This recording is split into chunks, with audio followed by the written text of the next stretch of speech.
Hi friends, எல்லோரும் எப்படி இருக்கீங்க? நீங்கள் நல்லா இருக்கீங்கன்னு நம்புகிறேன்.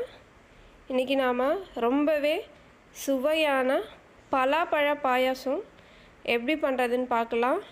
இது ரொம்ப ஈஸி, ரொம்ப டேஸ்ட்டாக இருக்கும். கண்டிப்பாக நீங்கள் உங்கள் வீட்டில் ஒரு முறை ட்ரை பண்ணுங்கள்.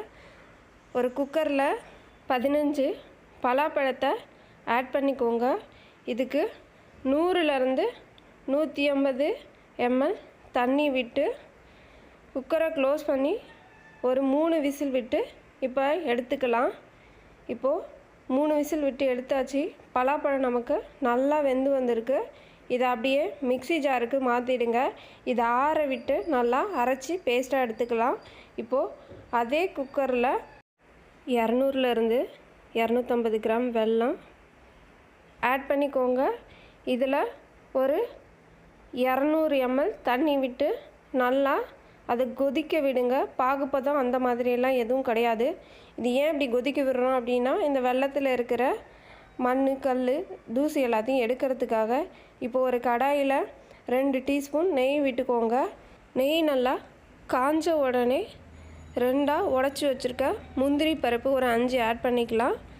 குட்டி குட்டியாக கட் பண்ணி வச்சுருக்க தேங்காய் ஒரு 10 பல், அதையும் இதோட ஆட் பண்ணி முந்திரியும் தேங்காயும் ஓரளவுக்கு வறுபடணும். அதுக்கப்புறமா நாம் பிளாக் கலர் ட்ரை கிரேப்ஸை ஆட் பண்ணிக்கலாம். ஃபஸ்ட்டே ஆட் பண்ணால் இது கருகிரும்.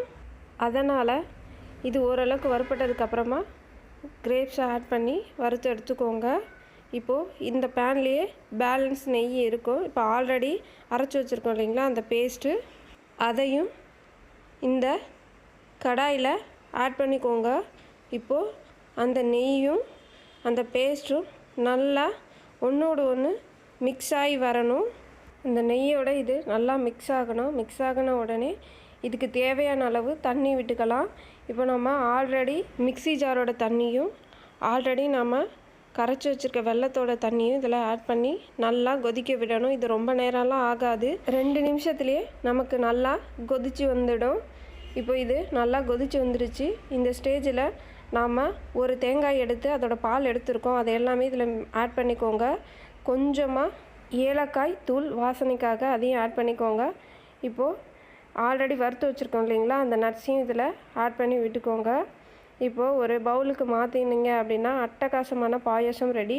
இந்த வீடியோ உங்களுக்கு பிடிச்சிருந்தது அப்படின்னா உங்கள் ஃப்ரெண்ட்ஸ் அண்ட் ஃபேமிலிக்கு ஷேர் பண்ணுங்கள், லைக் பண்ணுங்கள், கமெண்ட் பண்ணுங்கள், என்னோடய சேனலுக்கு சப்ஸ்கிரைப் பண்ணுங்கள். மறக்காமல் பக்கத்தில் இருக்கிற பெல் பட்டனை கிளிக் பண்ணுங்கள். Thank you friends.